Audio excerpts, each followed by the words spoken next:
Our in-depth coverage of the governor's meeting continues now with Eyewitness News reporter Ted Nesi. He's been at the big meeting throughout the week, talking to governors and tracking the developments. Ted joins us now live from the convention center.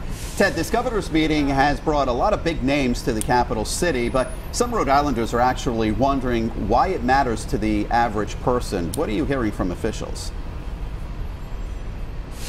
Well, Mike, it's a totally legit question. I've been putting it to some of the officials here, and you get a couple of answers. One thing is the direct tourism impact. You know, you have almost 2,000 people who are here in the capital city for this governor's meeting. Those folks are spending money at bars, in hotels, in restaurants, so that's a direct impact on the tourism economy.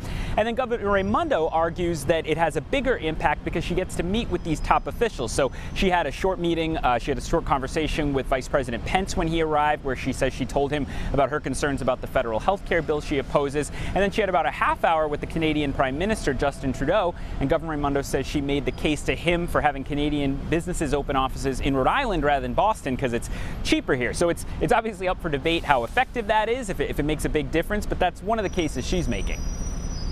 All right, Ted, this is a huge event. A lot of people there, a lot going on. How do organizers think the meeting's going?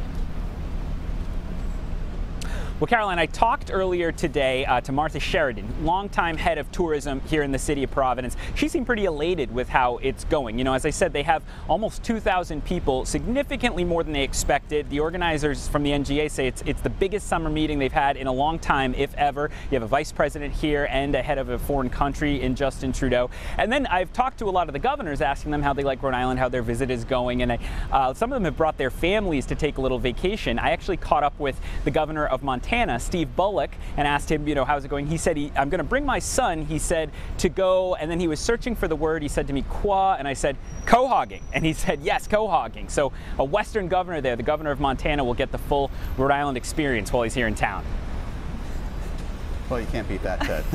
That's a good one. All right, Ted Nesi will be at the convention center again tomorrow to cover the third and final day of the governor's meeting. Ted, thank you very much. And coming up tonight at 6, a new conversation with Canadian Prime Minister Justin Trudeau. What he had to say about the event and the U.S. and Canadian relations. And you can hear from the state police on protests happening outside the governor's meeting.